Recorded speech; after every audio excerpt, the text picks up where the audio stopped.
പ്രിയമുള്ളവരെ, വചനജ്വാല 1492 ദിനത്തിലേക്ക് പ്രവേശിക്കുന്ന ഇന്ന് ഒക്ടോബർ 1 ബുധനാഴ്ച എല്ലാവർക്കും സുന്ദരമായ ഒരു സുപ്രഭാതം ആശംസിക്കുന്നു. നാം ഇന്ന് ഒരു പുതിയ മാസത്തിലേക്ക് പ്രവേശിക്കുകയാണ്. ഒക്ടോബർ മാസം ജപമാല മാസമായി ആചരിക്കുന്ന ഈ സുദിനത്തിൽ നമുക്ക് ഇന്നു മുതൽ കൂടുതൽ ജപമാലകൾ ചൊല്ലി പരിശുദ്ധ ദൈവമാതാവിൻ്റെ പ്രത്യേകം മാധ്യസ്ഥം യാചിക്കാം. അമ്മയുടെ നീല അങ്കി കൊണ്ട് പൊതിഞ്ഞ് നമ്മെ ഓരോരുത്തരെയും പ്രത്യേകമായി അമ്മ മാതാവ് സംരക്ഷിക്കട്ടെ. ഇന്നത്തെ വചനവായനയിൽ പ്രഭാഷകന്റെ പുസ്തകം 23-ാം അധ്യായം 1 മുതൽ 15 വരെയുള്ള തിരുവാക്യങ്ങളാണ് നാം ശ്രവിക്കുക. ആത്മനിയന്ത്രണത്തിന് വേണ്ടി പ്രാർത്ഥന. എൻ്റെ പിതാവും ജീവിതത്തിന്റെ നിയന്താവുമായ കർത്താവേ, അവയുടെ ഇഷ്ടത്തിന് എന്നെ ഏൽപ്പിച്ചു കൊടുക്കരുതേ. അവ നിമിത്തം ഞാൻ വീഴാനിടയാകരുതേ. എൻ്റെ ചിന്തകളെ നേർവഴിക്ക് നയിക്കാൻ ഒരു ചാട്ടയും എൻ്റെ വികാരങ്ങൾക്ക് വിവേകപൂർണമായ നിയന്ത്രണവും ഉണ്ടായിരുന്നുവെങ്കിൽ എൻ്റെ പാപങ്ങൾ ശിക്ഷിക്കപ്പെടാതെ പോകുകയില്ല, എൻ്റെ കുറ്റങ്ങൾ അവഗണിക്കപ്പെടുകയുമില്ല. എൻ്റെ പാപങ്ങളും കുറ്റങ്ങളും പെരുകി ഞാൻ ശത്രുക്കൾക്ക് കീഴ്പ്പെടുകയോ അവർ എന്നെ ചൊല്ലി സന്തോഷിക്കുകയോ ചെയ്യുകയില്ല. എൻ്റെ പിതാവും ദൈവവുമായ കർത്താവേ, എൻ്റെ ദൃഷ്ടിയിൽ ഔദിത്യം നിറഞ്ഞതാകരുത്. അധമവികാരങ്ങൾക്ക് ഞാൻ അടിമയാകരുത്.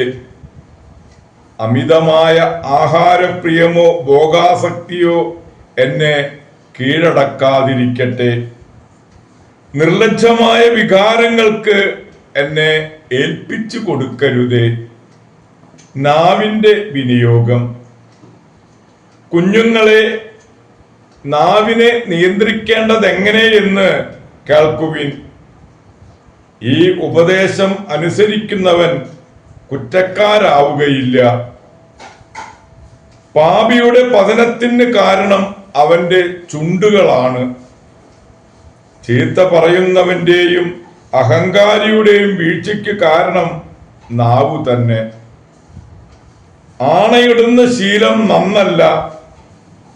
പരിശുദ്ധന്റെ നാമം വൃഥാ ഉരുവിടരുത്. നിരന്തരം പീഡിപ്പിക്കുന്ന അടിമയുടെ ശരീരത്തിൽ മുറിവ് ഒഴിവാകാത്തതുപോലെ എപ്പോഴും ദൈവനാമം വിളിച്ച് ശപഥം ചെയ്യുന്നവൻ പാപത്തിൽ നിന്ന് സ്വതന്ത്രനായിരിക്കുകയില്ല. പതിവായി ആണയിടുന്നവൻ അകൃത്യങ്ങൾ കൊണ്ട് നിറഞ്ഞിരിക്കും. അവന്റെ ഭവനം ശിക്ഷയിൽ നിന്ന് ഒരിക്കലും മുക്തമാവുകയില്ല. ശപഥം നിറവേറ്റാതെ പോയാൽ അവൻ കുറ്റക്കാരനാകും. മനഃപൂർവ്വം ലംഘിച്ചാൽ ഇരട്ടി പാപമുണ്ട്. കള്ളസത്യം ചെയ്യുന്നവൻ ശിക്ഷിക്കപ്പെടും. അവന്റെ ഭവനത്തിൽ വിപത്തുകൾ നിറയും. മരണതുല്യമായ ഒരു തരം ശപഥമുണ്ട്. യാക്കോബിന്റെ സന്തതികളുടെ ഇടയിൽ ഒരിക്കലും അത് ഉണ്ടാകാതിരിക്കട്ടെ. ദൈവഭയമുള്ളവൻ ഇത്തരം തിന്മകളിൽ നിന്ന് അകന്നിരിക്കും. അവൻ പാപത്തിൽ മുഴുകുകയില്ല. അസഭ്യ ഭാഷണം ശീലിക്കരുത്, അത് പാപകരമാണ്. വലിയവരെ കൂടെ ആയിരിക്കുമ്പോൾ മാതാപിതാക്കന്മാരെ അനുസരിക്കുക. അല്ലെങ്കിൽ നിന്നെ തന്നെ മറത്തുള്ള നിന്റെ പെരുമാറ്റത്തിൽ നീ അവരുടെ മുൻപിൽ വിഡ്ഢിയാകും.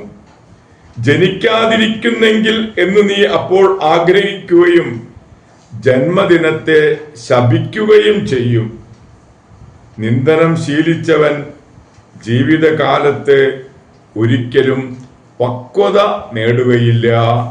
ദൈവത്തിൻ്റെ തിരുവചനമാണ് നാം ശ്രവിച്ചത്. പ്രിയമുള്ളവരെ, ആഗോള കത്തോലിക്ക സഭയിൽ ഇന്ന് വേദപാരംഗതയായ വിശുദ്ധ കൊച്ചു ത്രേസ്യ പുണ്യവതിയുടെ, ലിസിയുവിലെ ത്രേസ്യ പുണ്യവതിയുടെ തിരുനാളാണ്. ചെറുപുഷ്പം എന്നറിയപ്പെടുന്ന മരിയ ഫ്രാൻസിസ് തെരേസ മാർട്ടിൻ 1873 ജനുവരി 2 ഫ്രാൻസിലെ അലൻസോണിൽ ജനിച്ചു. പിതാവ് ലൂയി മാർട്ടിൻ സാമാന്യം ധനമുള്ള ഒരു വ്യാപാരിയായിരുന്നതുകൊണ്ട് Maria, Pauline, Leonie, Celine, Theresa എന്നീ 5 കുട്ടികളും ഡാൻസിലും പ്രേമ വ്യാപാരങ്ങളിലും മുഴുകി ലൗകികാതിരായി മാറാമായിരുന്നു. എന്നാൽ 4 പേർ കർമ്മലീത്ത സഭയിലും ലയോണി വിസിറ്റേഷൻ സഭയിലും ചേരുകയാണ് ചെയ്തത്. തെരേസയ്ക്ക് 4 വയസ്സുള്ളപ്പോൾ അമ്മ സേലിയുഗരിൻ മരിച്ചു. താമസിയാതെ മാർട്ടിൻ ലിസുവിലേക്ക് മാറി താമസിച്ചു. 10 വയസ്സ് പൂർത്തിയായപ്പോൾ തെരേസയ്ക്ക് ഗുരുതരമായ ഒരു രോഗം പിടിപെട്ടു. 1 മാസത്തോളം അവൾ രോഗിണിയായി കിടന്നു. 1883 മെയ് 13 പെന്തക്കുസ്താ ദിവസം തെരേസായുടെ മുറിയിലുണ്ടായിരുന്ന വിജയമാതാവിന്റെ രൂപം അവളെ നോക്കി പുഞ്ചിരി തൂകി. അതോടെ തെരേസായുടെ ആലസ്യം നീങ്ങി. അന്ന് പ്രകടമായ ദൈവമാതൃ സ്നേഹം അന്ത്യം വരെ ചെറുപുഷ്പം ആസ്വദിച്ചു. തെരേസ അപ്പച്ചന്റെ കൂടെ റോമായിൽ പോയി 13-ാം ലയോൺ മാർപ്പാപ്പയോട് 15-ാം വയസ്സിൽ കർമ്മലീത്ത മഠത്തിൽ ചേരാനുള്ള അനുവാദം അഭ്യർത്ഥിച്ചു. ദൈവം തിരുമനസ്സാകുന്നെങ്കിൽ കാര്യം നടക്കുമെന്നായിരുന്നു സമർത്ഥനായ മാർപ്പാപ്പയുടെ മറുപടിയെങ്കിലും കാര്യം നടന്നു. 1889 ജനുവരി 19 അവൾ സഭാവസ്ത്രം സ്വീകരിച്ചു. അടുത്ത വർഷം സെപ്റ്റംബർ 8 പ്രഥമ വ്രതവാഗ്ദാനം ചെയ്തു. അപ്പോഴേക്ക് പിതാവ് മാനസിക രോഗവും തളർവാദ രോഗവും പിടിപെട്ട് കായേൻ ആശുപത്രിയിൽ കിടപ്പായി. 1893 മുതൽ ഏതാനും കാലം നവസന്യാസിനി ഗുരുവായി ജോലി ചെയ്തിട്ടുണ്ടെങ്കിലും 24 വർഷം മാത്രം നീണ്ടുനിന്ന ആ ജീവിതത്തിന്റെ അവസാന ഭാഗം ക്ഷയരോഗത്തിൽ കഴിഞ്ഞു. ദൈവമേ, ഞാൻ അങ്ങയെ സ്നേഹിക്കുന്നു എന്ന് ഉരുവിട്ടുകൊണ്ട് 1897 സെപ്റ്റംബർ 30 ചെറുപുഷ്പം അടർന്നു വീണു. സ്വർഗത്തിൽ നിന്ന് ഞാൻ റോസാപുഷ്പങ്ങൾ വർഷിക്കുമെന്ന വിശുദ്ധയുടെ വാഗ്ദാനം ഇന്നും നിറവേറിക്കൊണ്ടിരിക്കുകയാണ്. മരിക്കുന്നതിന് മുമ്പ് തൻ്റെ ജ്യേഷ്ഠ സഹോദരിമാരുടെയും മഠാധിപയായ ഗോൺസാമായുടെയും ആജ്ഞാനുസരണം ആത്മകഥ എഴുതി. തെരേസായുടെ ആധ്യാത്മിക ശിശുത്വവും സമ്പൂർണ്ണ ആത്മസമർപ്പണവും കുറുക്കു വഴിയും ആ സുന്ദര ഗ്രന്ഥത്തിൻ്റെ താളുകളിൽ സുലളിതമായ ഫ്രഞ്ച് ഭാഷയിൽ എഴുതിയിരിക്കുന്നു. നവമാലിക എന്ന അവളുടെ ആത്മകഥയും വിശുദ്ധ എഴുതിയ കത്തുകളുടെ സമാഹാരവും അന്തിമ വചസ്സുകളും ആധ്യാത്മിക ഗ്രന്ഥങ്ങളിൽ അതിശ്രേഷ്ഠമായ സ്ഥാനം നേടിയിട്ടുണ്ട്.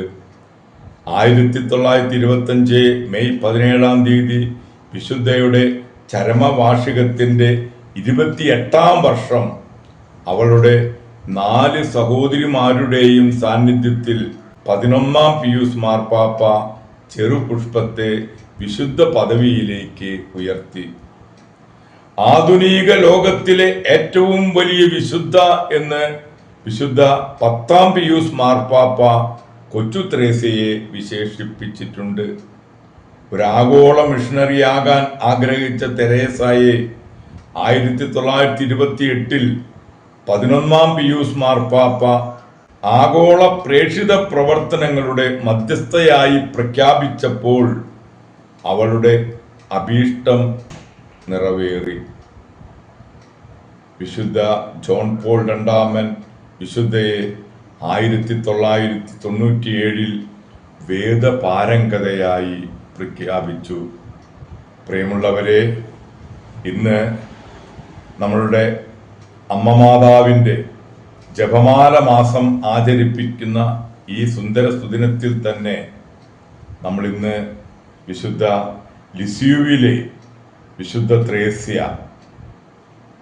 വേദപാരംഗതയായ വിശുദ്ധ കൊച്ചു ത്രേസ്യ പുണ്യവതിയുടെ മാധ്യസ്ഥം കൂടി യാചിച്ചുകൊണ്ട് ഇന്നത്തെ ഈ നല്ല ദിവസത്തിലേക്ക് നമുക്ക് പ്രവേശിക്കാം.